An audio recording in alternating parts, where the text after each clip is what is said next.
नमस्कार साथियों, मैं नेहा शर्मा कुंजल क्लासेज में आपका हार्दिक स्वागत और हार्दिक अभिनंदन करती हूँ। आज देखो ये 2 दिन से क्लास दे रही हूँ मैं, क्योंकि रक्षाबंधन की वजह से मैं नहीं दे पाई थी ये क्लास, और आज मैं क्लास दे रही हूँ आपको। तो आज नया टॉपिक मैंने शुरू किया है, राजस्थान की पशु संपदा। देखो मैंने बहुत सारे टॉपिक करवा दिए राजस्थान भूगोल में, वो टॉपिक आप अभी से क्लियर कर लो, बहुत हेल्प मिलेगी आपको। लेकिन आपको एक बात बता दूं, किसी बच्चे ने कमेंट करके बोला था कि आप हाई लेवल का पढ़ाओ, हमें हाई लेवल का। तो देखो सब स्टूडेंट्स को ध्यान में रखते हुए क्लास दी जाती है, न कि एक स्टूडेंट को ध्यान में रखकर क्लास दी जाती है। कई बच्चे न्यू है, उनको जो चीज़ें समझ में नहीं आती मैं हाई लेवल का दूंगी तो वो चीज़ें उनके ऊपर से जाएगी। और जिनको हाई लेवल का पढ़ना है वो पेपर पढ़िए, करंट जीके पढ़िए, बस इससे हाई लेवल और कोई नहीं आता है। तो जिसको हाई लेवल चाहिए वो पेपर पढ़ो और करंट अफेयर पढ़ो डेली, है ना। लेकिन मैं तो जो क्लास दूंगी सभी स्टूडेंट्स को ध्यान में रखते हुए दूंगी, ना कि एक स्टूडेंट्स को ध्यान में रखकर क्लास दूंगी, क्योंकि मुझे सबको साथ में लेके चलना है, न कि एक स्टूडेंट को। ठीक है, अब आज हम चर्चा कर लेते हैं राजस्थान की पशु संपदा। राजस्थान की पशु संपदा की हम चर्चा कर रहे हैं। अब देखो कृषि के बाद दूसरा सबसे बड़ा व्यवसाय आपका पशुपालन है। दूसरा सबसे बड़ा व्यवसाय की अगर बात करें तो वह आपका क्या है, पशुपालन। पशुपालन राज्य सूची का विषय है। देखो कौन सी सूची का विषय है, ये आपके बहुत इम्पोर्टेंट है। और जब अकाल पड़ जाता है यानी वर्षा नहीं होती है, तब आजीविका का मुख्य साधन किसानों के पास केवल और केवल पशुपालन रह जाता है। क्योंकि वर्षा होती नहीं है, कृषि कर नहीं पाते किसान, तो फिर क्या करें, निठल्ले बैठे थोड़ी रहते हैं, तो वो फिर पशुपालन को अपनाते हैं।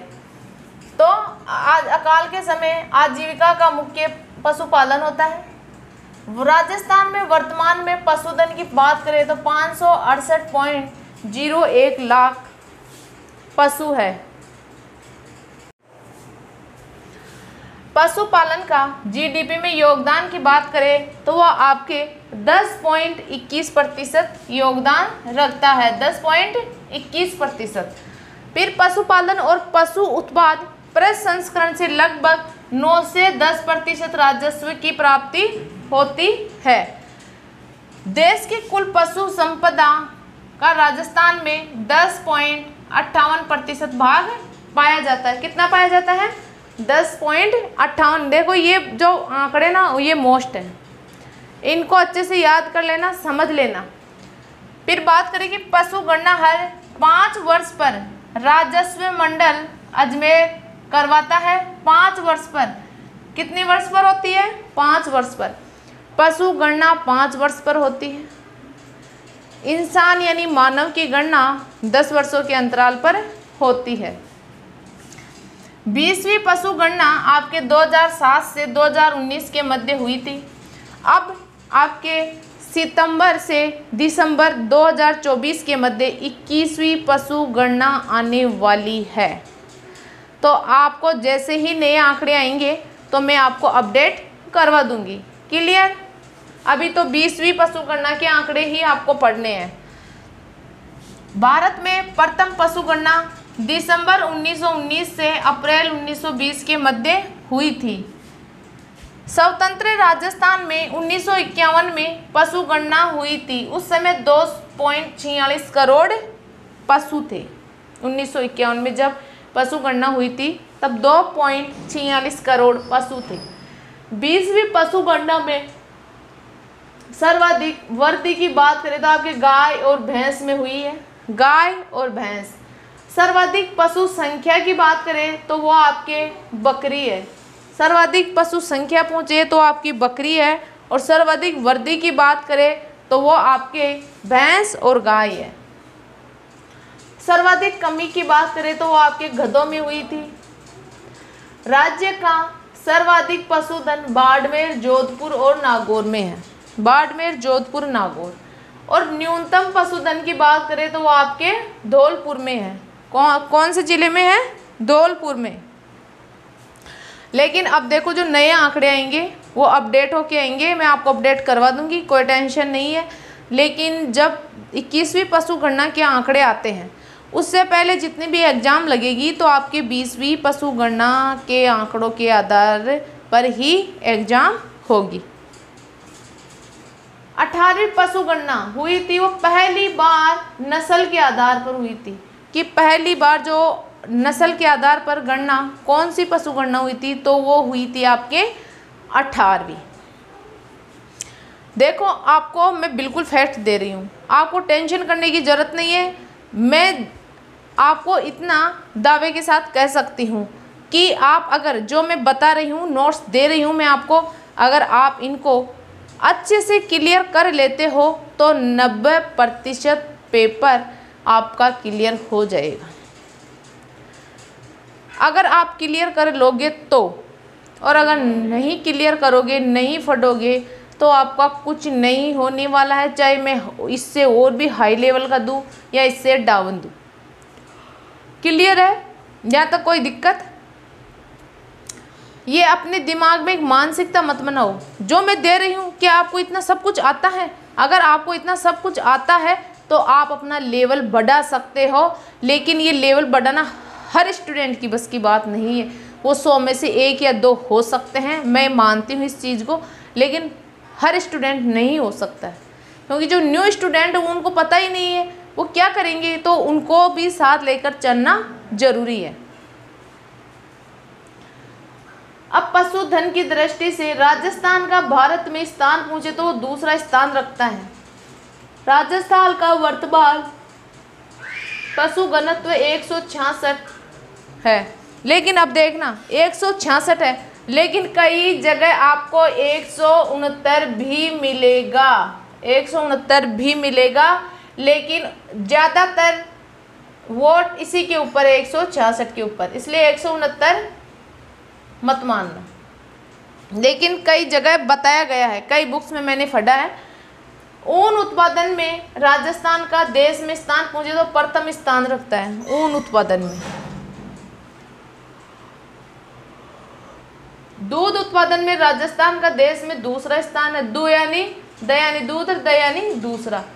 अंडा उत्पादन में पूछे तो 16वां स्थान रखता है, और मांस उत्पादन में पूछे तो राजस्थान भारत में 12वां स्थान रखता है। देखो मैं जो देती हूँ आपको केवल फैक्ट दे रही हूँ, मैं इसमें कोई फालतू की अगर मगर की बातें नहीं है, और वही फैक्ट देती हूँ मैं। देखो मैं जो पिछले पेपर आए हुए हैं वहाँ क्वेश्चन जो पूछे हुए हैं वहाँ से इकट्ठा करती हूँ, और आपके जो इम्पोर्टेंट फैक्ट है 4-5 ऑथेंटिक बुक्स की से मतलब कि 2-4-5 घंटे मेहनत करके फिर मैं आपके लिए स्लाइड तैयार करती हूँ। न कि मैं ऐसे तैयार करती हूँ कि गई रे एक बुक में से उठा ली। ये 5-6 बुक्स का ऑथेंटिक सार है, इसमें फालतू की वो बातें नहीं है। कि कोई भी विद्यार्थी अगर दिल से मेहनत कर रहा है तो वो पिछड़े नहीं। अगर पिछड़ेंगे तो फिर सभी स्टूडेंट पिछड़ेंगे, आप नहीं, सभी स्टूडेंट पिछड़ेंगे।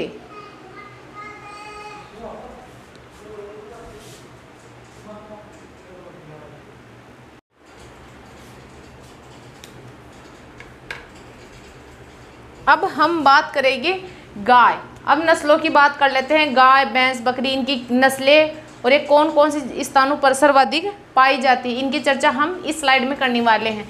तो हम सबसे पहले गाय की नस्लों के बारे में चर्चा कर लेते हैं। देखो एक ट्रिक है, हरी का सारा माल गिरना था, हरी का सारा माल गिरना था। ये बहुत फेमस ट्रिक है, ये आपको बहुत जगह देखने को मिली होगी कि हरी का सारा माल गिरना था। और देखो आपको ट्रिक से ही याद करवाऊंगी मैं। तो हरी यानी हरियाणवी, का यानी कांकरेज, सा यानी सांचोरी, रा यानी राठी, मायाल यानी मालवी, गिर यानी गिर, ना यानी नागौरी, था यानी थार पारकर। क्लियर? गिर नस्लें में यहाँ लिख रखी हूँ नंबर से, है ना, कोई दिक्कत? हरी यानी हरियाणवी। अब देखो हरियाणवी नस्ल कौन कौन से स्थानों पर पाई जाती है, तो आपके सीकर, झुंझुनू, जयपुर, गंगानगर, हनुमानगढ़, चूरू, इन स्थानों पर पाई जाती है। कहने का मतलब जिनको जिले अच्छे से याद है, राजस्थान का पूरा मैप अच्छे से याद है, तो उनको तो पता है कि कौन सी स्थिति बन रही है, तो ये हरियाणा के समीपवर्ती जिले आ जाएंगे इसमें। नाम हरियाणवी, हरियाणा के समीपवर्ती जिले। मूल स्थान की बात करें तो रोहतक, हिसार, गुड़गांव, हरियाणा, ये इसका मूल स्थान है। और ये दूध और भार हेतु उपयोगी है। दूध सर्वाधिक देती है और भार हेतु ये यानी वजन ढोने में उपयोगी रहती है। फिर है कांकरेज नस्ल। कांकरेज नस्ल ये आपके बाड़मेर, जालौर, जोधपुर, इन जिलों में पाई जाती है। मूल स्थान की बात करें तो कच्छ का रण, क यानी कांकरेज और क यानी कच्छ का रण, गुजरात। और ये दूध और भार हेतु ये उपयोगी होती है। फिर है आपका सा यानी सांचौरी। मैं देखो जैसे जैसे क्रम से लिखी हूँ वैसे ही क्रम से मैं आपको बता रही हूँ। सा यानी सांचौरी भी आप सांचौर, उदयपुर, पाली, सिरोही, इन जिलों में ये सर्वाधिक देखने को मिलती है। फिर आपकी रा यानी राठी, राठी ये बीकानेर, जैसलमेर, गंगानगर, चूरू, इन जिलों में पाई जाती है। लाल सिंधी और साहिवाल की मिश्रित नस्ल है, इसको इम्पोर्टेंट लगा लो आप। लाल सिंधी और साहिवाल की मिश्रित नस्ल है। देखो आपको अगर क्वेश्चन पूछेंगे, पहली बात तो आपको नस्ल दे देंगे, फिर उसका नाम पूछेंगे। ये तो एक बहुत नीचे के लेवल का क्वेश्चन है, लेकिन नस्लें दे देंगे और स्थान दे देंगे, फिर ऐसे बोलेंगे सुमेलित करिए। ऐसे क्वेश्चन आए हुए हैं। अब पूछते हैं सुमेलित करिए, तो वहाँ पे आपको दिक्कत हो जाती है, वहाँ आप हड़बड़ा जाओगे। नस्लें तो सबको याद रहती है, लेकिन स्थान याद नहीं रहते हैं। स्थान जब सुमेलित करवाएंगे फिर आपकी बिल्ली भीगी हो जाएगी, मतलब कि आपके बस की बात नहीं रहेगी। तो आपको ये चीज़ें नस्लों तो याद कर लेना, ये तो करनी है ही है, लेकिन क्षेत्र भी अच्छे से क्लियर कर लेना साथ में। इसे राजस्थान की कामधेनु भी कहते हैं, इसको भी मोस्ट लगा लेना। और ये दूध में अग्रणी है। फिर है आपकी मालवी, ये झालावाड़, डूंगरपुर, बांसवाड़ा, कोटा, उदयपुर, इन स्थानों पर पाई जाती है। और मालवी, मालवी के नाम से ही आपके मन में कुछ एक फीलिंग से आ रही होगी कि मालवा यानी एमपी का मालवा क्षेत्र इसका मूल स्थान है। और ये भारवाही है, मूल स्थान एमपी का मालवा क्षेत्र। देखो नाम से अगर आप ढंग से क्लियर पढ़ाई करोगे ना, तो आपको इस नस्ल के नाम में ही सब कुछ मिल जाएगा। मैं इसको कभी याद नहीं करती हूँ, मैं एक इसका बेस बना के पढ़ती हूँ, मैं इसकी वो करती हूँ,